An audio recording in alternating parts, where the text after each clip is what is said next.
আমি ময়নার বিজেপি কে বলবো, উত্তম সিং এর যদি বেশি বাড়াবাড়ি হয় অন্য অঞ্চলে বিজেপির উপরে কিভাবে এফেক্ট পড়বে।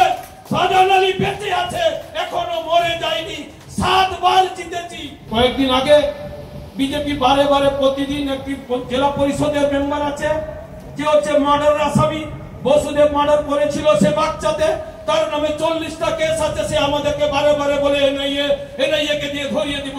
আমরা চ্যালেঞ্জ করেছি, হ্যাঁ আমি দোষী থাকলে এনআইএ এর কাছে যাব, আমাকে এনআইএ ডেকেছিল, আজ পর্যন্ত কাউকে বলিনি। আমি এনআইএ এর কাছে পৌঁছে গেছিলাম, এক কল শুধু করেছিল, আমি ওখানে গিয়ে পৌঁছে ওখানে আমার বার্তা দিয়ে এসেছি।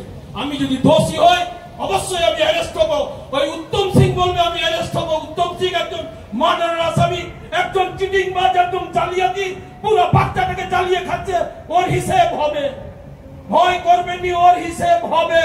আমি ময়নার বিজেপি কে বলবো, উত্তম সিং এর যদি বেশি বাড়াবাড়ি হয় অন্য অঞ্চলে বিজেপির উপরে কিভাবে এফেক্ট পড়বে।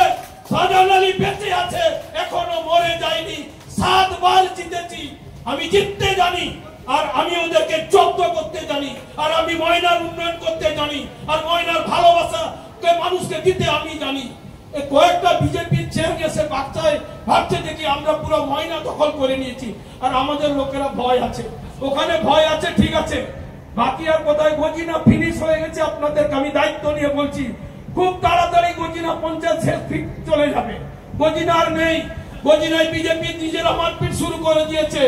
সেখানে এসে বাজে গজিনা এসে হামলা করতো, নৈছটপুটিতে হামলা করতো, আর ওই হামলাবার আর নেই। বিজেপির কাছে রসদ শেষ হয়ে গেছে।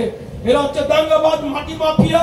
কোথায় ইটের টাকা তুলছে, কোথায় কাকে আবাস যোজনায় টাকা তুলছে, বাংলা আবাস যোজনায় মুখ্যমন্ত্রী মমতা বন্দ্যোপাধ্যায় দেওয়া উনারা কমিশন তুলছে। আমাদের তৃণমূল কংগ্রেসের কোন সভাপতি, কোন প্রধানরা তোলা তুলেনি। তোলা তুলছে তো বিজেপি, কয়েকটা মাত্র বিজেপি।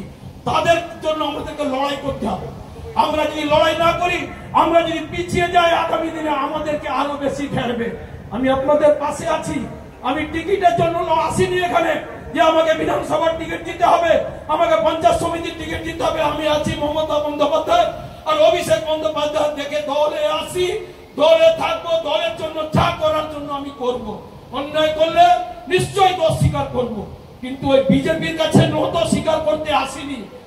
আজকে আমাদের অভিষেক বন্দ্যোপাধ্যায় জাপানের মতো জায়গায় গিয়ে একটা বাংলা দামাল ছেলে সেখানে গিয়ে বাংলার কথা তুলে ধরছে যে পাকিস্তানে আতঙ্কবাদ, পাকিস্তান দেশটা যে আতঙ্কবাদ, সেখানে গিয়ে প্রমাণ করেছে। বাংলার অভিষেক বন্দ্যোপাধ্যায়, সেখানে নরেন্দ্র মোদীর দল, সেখানে মধ্যপ্রদেশের মন্ত্রী বলছে সুপ্রিয়া কুরেশি আতঙ্কবাদীর বোন।